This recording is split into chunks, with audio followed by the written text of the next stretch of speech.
నిబంధనలకు పాత్ర తెలంగాణలో ఇష్టారీతిన వైద్యం దందా కేసుల కోసం ఆర్ఎంపీ పిఎంపీ పర్సంటేజీలు వైద్యులకు మందుల కంపెనీలు కార్లు టూర్లు బహుమతులు ఎరా ఆగని వైద్యుల ఆగడాలు అడ్డదారిల్లో వైద్య పట్టాలు ప్రజలను ఆకర్షించడానికి అసలు కన్నా నకిలీ వైద్యుల ఎక్కువ అయితే ఇక్కడ కాసుల కేసుల కోసం ఇక్కడ ఆర్ఎంపీ పిఎంపీల పర్సెంటేజ్ అంటే ఇంతకుముందు ఇక్కడ మంచిగా గుర్తుపెట్టుకోండి మిత్రులారా. ఇక్కడ వచ్చిన వార్తా కథనాన్ని నేను సారాంశాన్ని మీకు చెప్పబోతా ఉన్నాను. ఏంటంటే కేసుల కోసం అంటే ఇక్కడ ఆర్ఎంపీలు పిఎంపీలు ఎవరైతే ఉంటారో ప్రతి హాస్పిటల్ లోపల వాళ్ళకి పర్సంటేజ్ ఉంటుంది. సపోజ్ ఒక ₹1,00,000 బిల్ అయితే కొన్ని హాస్పిటల్ 30% ఇస్తే, కొన్ని హాస్పిటల్ 20% ఇస్తే, కొన్ని హాస్పిటల్ 40% ఇస్తే, కొన్ని హాస్పిటల్ కూడా ఇవ్వకపోవచ్చు. దాని గురించి నేను మాట్లాడుతున్నాను ఇక్కడ.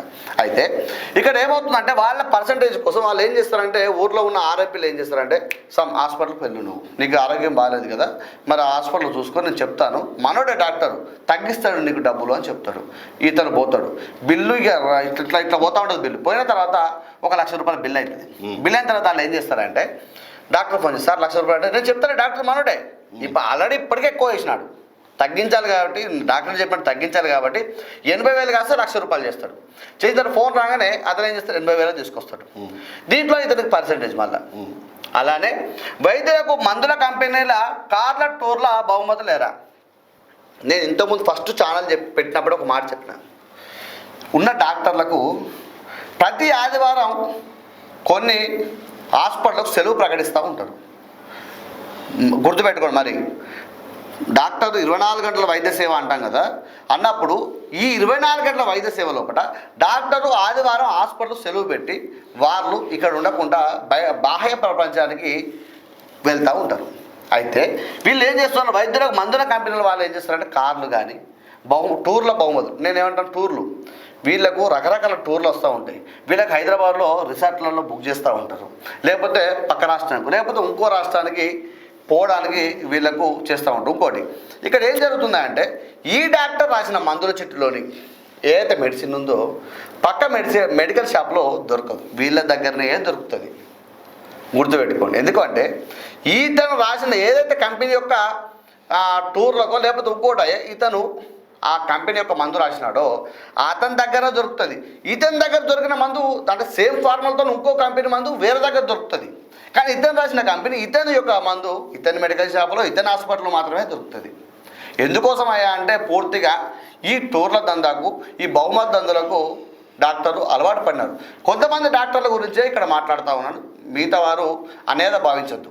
రైట్. రెండో విషయం ఏంటంటే ఆగని వైద్యులు ఆగడాలు అడ్డదారుల్లో వైద్య పట్టాలు ప్రజలను ఆకర్షించడానికి అసలు కన్నా నకిలీ వైద్యులకే డిగ్రీలు ఎక్కువ. ఒక హాస్పిటల్ రిజిస్ట్రేషన్ చేసినాం మనం. రిజిస్ట్రేషన్ చేసినప్పుడు హాస్పిటల్ యొక్క మా విభాగాలు గివి విభాగాలు పెడతా ఉన్నాం మేము అని చెప్పి హాస్పిటల్ విభాగాలు పెడతాం మనం. అయితే ఆ విభాగాల యొక్క డాక్టర్లు ఉన్నారా, అసలు మనం చూపెట్టినప్పుడు ఏ డాక్టర్ యొక్క రిజిస్ట్రేషన్ మనం అక్కడ చూపెడతా ఉన్నామో ఆ డాక్టర్ ఉన్నాడా, ఇంకో డాక్టర్తో వైద్యం చేపిస్తున్నాడా అనేది కూడా ఇక్కడ మనం గమనించాలి. ఒక డాక్టర్ ఉంటాడు 24 గంటల వైద్య సేవలు మల్టీ స్పెషాలిటీ హాస్పిటల్ అన్నప్పుడు హాస్పిటల్ యొక్క డాక్టర్ ఎంతవరకు ఉన్నాడు, ఏ విధంగా ఉన్నాడు, ఆ టైంకు పేషెంట్ వచ్చిన సందర్భంలో అతను ఉన్నాడా లేడా, ఫోన్ చేసిన సందర్భంలో మధ్యాహ్నం వచ్చిండా, రాత్రి వచ్చిండా, తెల్లారి వచ్చిండా అనేది కూడా మీరు గమనించాలి. కేవలం అడ్డగోలుగా పుట్టగొడుగులుగా ఈ హాస్పిటల్ అని వెలుస్తూ ఉన్నాయి. పేదల రక్త మాంసాల్ని ఇక్కడ పీలుస్తూ ఉన్నాయని చెప్పి నేను చెప్పడం జరిగింది. దీనికి ఇప్పటికి కూడా నేను కట్టుబడి ఉంటాను, గుర్తుపెట్టుకోండి. ఎందుకంటే పూర్తిగా ప్రతి ఒక్క పేపర్లో ఏదో ఒక రోజు ఏదో ఒక హాస్పిటల్ గురించి ఇక్కడ వార్తా కథనాలు రావడం జరుగుతూ ఉంది. నేను అందుకే కొట్లాడుతూ ఉన్నాను. మన ఛానల్ మొదటి నుంచి కూడా ఇదే మాట మాట్లాడుతుంది, ఏమనంటే పేదలకు ఉచిత వైద్యం విద్య అందాలని చెప్పే మా లక్ష్యం మేము కొట్లాడుతూ ఉన్నాం. ఈరోజు కూడా మేము కట్టుబడి ఉన్నాం, దానికోసం మేము కొట్లాడుతూ ఉన్నాం. ఎందుకంటే ప్రపంచం లోపల ఎక్కువ శాతం అంటే భారతదేశం లోపల మన తెలంగాణ లోపల ఎక్కువ శాతం 70% వరకు కూడా ఈ వైద్యానికి విద్యకే ఖర్చు పెడతా ఉన్నారు. ఇది పోయినప్పుడే ఈ పేదవారికి న్యాయం జరుగుతుంది కాబట్టి మేము కొట్లాడుతూ ఉన్నాం, దాని గురించే మేము మాట్లాడుతూ ఉన్నాం. ఇక్కడ పూర్తిగా అంటే మీరు అడగచ్చు, ఇక్కడ నకిలీ వైద్యులు డిగ్రీలు ఎక్కువ పెట్టుకుంటూ పెద్ద డాక్టర్గా చలామణి పొందుతున్నారు. కాసుల కోసం ఆర్ఎంపీ పిఎంలో పర్సంటేజ్ల పరంపర సాగుతుంది. వైద్యులకు మందిర కంపెనీల కార్లు టూర్ల బహుమతుల నజనాలు ఎరగా వేస్తున్నారని జగమెర్ర సత్యమాట. అంటే చాలా నేను ఒక రోజు పూర్తిగా హాస్పిటల్ ఎట్లున్నది, డాక్టర్లు ఏం చేస్తున్నాను పూర్తి వీడియో ఒకరోజు చెప్తాను. ఆల్రెడీ 2-3 సార్లు కొంత ఇచ్చుకుంటూ వస్తున్నాను. పూర్తిగా ఒకరోజు 1 గంట 2 గంటలు దాని గురించే మనం మాట్లాడదాం. ఇలాగే వేరే విషయం మనం కంటిన్యూ చేద్దాం.